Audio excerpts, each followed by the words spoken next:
In this week 17 edition of the post-weekend post-game wrap-up show, the Browns come so close to spoiling the Ravens. Baker Mayfield breaks the rookie quarterback touchdown record, and I'll tell you why this loss is actually going to be one of the best things to ever happen to the Browns. That and more on this week's episode of...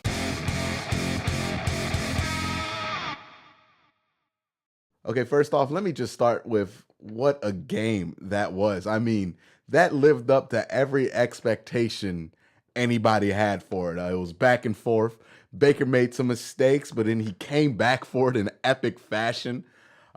Just an overall fun game. I think Baltimore is a really good team this year. I do think their offense is a little gimmicky. It's probably going to get figured out in playoffs. I think the Browns kind of figured out something to help them at the end of the second half that really kind of slowed down that rushing attack because it was going crazy in the first half. I think they almost had 200 yards. But I think the Ravens are a legitimate Super Bowl contender. I have to give Raven fans credit. It was a raucous environment inside of the M&T Bank Stadium. I have to give this Browns team a credit, even though they didn't win. I've seen other Browns teams who got put in this position to where they're the national TV game. They're playing at night. There's playoff hopes on the line for one team. I've seen lesser Browns teams kind of crumble in that kind of spotlight, and it was nice to see that this team rose to the occasion. Ultimately, I do think the better team won, but I think we learned a lot about the Cleveland Browns and what to get excited for next year in this game. So I'm going to start off with some of the bad. First thing that comes to mind is that Jarvis Landry, as great as he is at making those spectacular catches this year, and in this game in particular, he's kind of struggled in making more of those routine focus catches or just, being the playmaker that we're paying him to be and make a play on a ball that might not be where it was. Now, what I'm talking about is he had a drop right before halftime after the Jabril Peppers forced fumble on the goal line attempt for the Ravens. He was wide open. Nobody was down there to stop him. It would have been a touchdown if he caught it, but the ball bounced literally off his nose. I understand Baker throwing that ball that tight and getting it that accurate can kind of make it tougher for him to catch it because he's expecting it to be in his basket. But if it hits you in the face, you got to be able to make a play on it, get some yards from it, do something. You can't just let it bounce off your face. Second one was on that last drive. Browns driving for a field goal, 2nd and 10. They needed a first down on what ultimately became the last set of downs for the Browns of the season. Baker Mayfield threw it out a little bit late to Jarvis Landry. But instead of coming back on the ball and bringing his body to the ball, he kind of just threw one hand out there to try to catch it. And I know that Baker didn't put that ball in the right spot, but Jarvis Landry, highest paid wide receiver on the team, one of the top 5 paid wide receivers in the league. You just would love to see him make a play on that ball to kind of secure the first down. Now, I got to give credit where credit's due. Jarvis did have a lot of bounce back moments. He had an incredible catch to get you to that point. I don't want to seem like I'm slighting Jarvis, but I hold him to a higher standard because of the type of player that we're paying him to be. And he's got to make those catches. Ultimately, that and a lot of other things cost us a game. Let's also talk about the kicking situation. I don't know how they're going to address this. I don't know what they can do if they like Greg Joseph because they kept him on the team long enough. But something's got to be done because it seems like kicking the ball is like a 4th option to the Browns right now. They don't like to kick the ball. They don't have any trust in their kickers.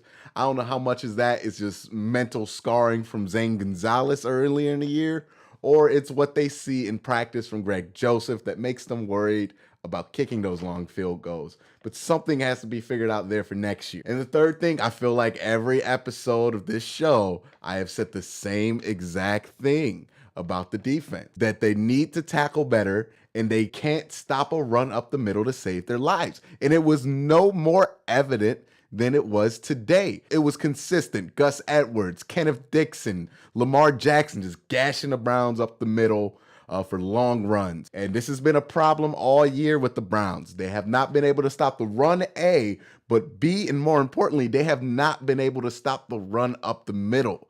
Now, how much is that is tied to they traded Danny Shelton and they got rid of Jamie Meter, two of their bigger guys on the line, in favor of smaller guys like Trevon Coley and Larry Ogunjobi, who are really good for pass rush, but have not proven to be stout inside kind of nose tackle guys. So with that in mind, I know a lot of people have their eyes in the draft for left tackle or wide receiver. If you actually look at how the offensive line did today in pass protection, at least, they did really good. I don't think Baker Mayfield got sacked. I didn't hear Terrell Suggs' name getting called. I think they did a really good job protecting the quarterback from an offensive line standpoint. Wide receiver-wise, I think we're not in as desperate of a position as we were earlier in the year. So I don't think the need is that great, and I don't think the talent that's coming out in this draft at wide receiver is necessarily that great either. So I think what the Browns should do in the draft is just get the best defensive tackle available. You got to get somebody who can shut down the run. If you can somehow let Ed Oliver slip to you at 17, that would be amazing. That's exactly what the Browns need. He's not really necessarily a stout pass guy, but he's really good stopping the run. Smaller guy, though. He's a smaller guy, but there's a ton of run-stuffing defensive tackles in this draft. It's one of the things that are strong in this draft. But if you're the Browns, you got to consider that. Some of the positive things, I already touched on the offensive line. I think they did a really good job in pass protection today. But David Njoku, man, he has really come on these last 3 games. And I saw today something I haven't seen from David Njoku all year. He's using his physical gifts to his advantage finally. He had the one play where he just boxed out the guy and caught the ball and outmanned him to get the ball. That's something that David Njoku has not done before. He's showing more toughness. He's breaking more tackles. He looks a lot more focused. I'm liking what I'm seeing from David Njoku. I think next year he's going to make the jump from good tight end to game-changing tight end. I think he has that kind of potential with his athletic ability. I know it's easy to kind of get lost in the fact that the Browns did go 0-16 last year. It seems like so long ago, and the team is so much different now than it was last year. But this team was historically awful. One of the worst teams in NFL history last year. This year, they are one of the top 15 teams in the NFL at least. That is a tremendous jump from at the historic bottom to one of the better teams in the league. Your draft position kind of tells the whole story of the season. You went from number 1 overall to the 17th pick in the draft. This team's fun to watch. They had attitude that was easy to get behind. I really do look forward to next year. I don't know what they're going to do at head coach. I think still, even after this game, they should stick with Greg Williams. As I said, some of the things that make me want to keep Greg Williams aren't necessarily the record. So the loss today didn't really change much. I still think that he's done the job that we've been asking a guy to do since 99. Why get rid of him because he's not the quote-unquote hot name? Greg Williams is doing as good as a job improving a team as Sean McVay has. Why get rid of somebody who is doing that right now to find the next Sean McVay when this guy's already improving the team like the guy that you want to replace him as? Ultimately, I'm going to accept whoever John Dorsey decides to bring in here because I trust his judgment. If you're asking me, I will retain Greg Williams. Now, here's why I find it hard to be upset or bitter about this loss because, there are things in this game that you could be bitter about. The Jabril Peppers nullified touchdown that would have won us the game. Ultimately, I think this loss is going to be one of the best things to happen to the Browns. One, this young team got to play in a legitimate playoff environment. I mean, that was as close to playoff environment as you're going to get in the regular season. The Ravens had to win this game to get into the playoffs. It was intense. And that's a great experience for this Browns team to have. I think you learned a lot about your quarterback. Now, yes, did he throw 3 interceptions? Yes, he did. But he bounced back from every single one of them, except for the last one, which ended the game. He never played afraid. With every interception he threw, he came back and he was the same guy. That's a franchise quality. Coming into this game, he was about 2 touchdowns shy of tying the rookie touchdown record for a quarterback and 3 away from breaking it. And he was able to break that record against the number 1 defense in the NFL on the road in a game they had to win. That's impressive. See, the thing I think really is going to be the blessing in disguise is that he threw that interception on that last drive. And I think that's going to lead to a bunch of people questioning whether he has what it takes to be a game ender, or, just it leaves people enough room to say stupid stuff about Baker Mayfield.